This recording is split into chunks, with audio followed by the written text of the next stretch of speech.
The next position that we're going to talk about is the all-important impact position. Moving down from the last position we talked about, a rotary motion of the body as well as the unleashing of the wrist hinge that you've created is going to square the club face through impact. A few of the points that you need to look at impact is that your spine angle should remain constant. In fact, your spine angle should remain constant throughout the swing. And that is, the spine angle that you created at address like this should be maintained. You shouldn't be moving across like that. That should be maintained that way. As well as the spine angle looking down the line. That angle that you created at address there should be maintained. There should be no raising or lowering of that spine angle. So that's important, and it should be maintained through impact. At impact, the hips will have been unleashed and they will be turning around about 45 degrees to the ball target line, like so.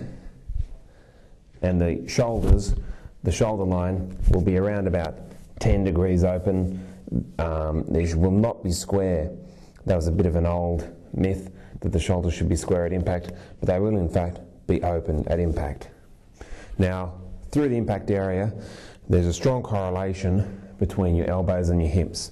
Particularly the right elbow at impact will be just in front of the right hip there, and the left arm will be, same as we talked about at address, the top part of the left arm will be touching your chest, and that will be there at address, at impact again. And in fact, the impact position is very similar to the address position.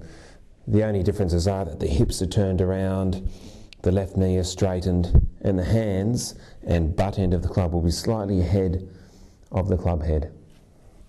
Now, of course, at impact, the main thing that you want to do is have the club face square, assuming we're hitting a straight shot.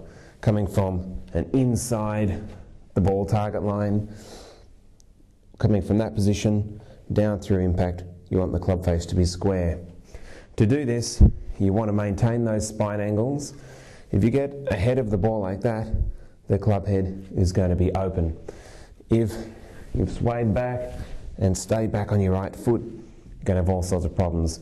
The club head will probably be closed. So make sure you keep your spine angles correct, get all of the other positions correct, and then through impact, hopefully you're going to have a square club face and be in that position there.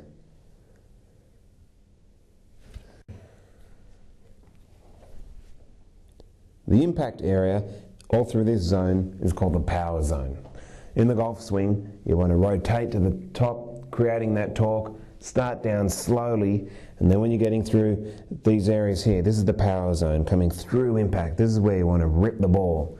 You can't rip the ball from the top of your swing. If you do that, you're probably going to come over the top. You're going to start hitting with your shoulders from the top of the swing, and you're going to lose all the power. You're going to use it up. By the time you get down through impact, you're not going to have any power.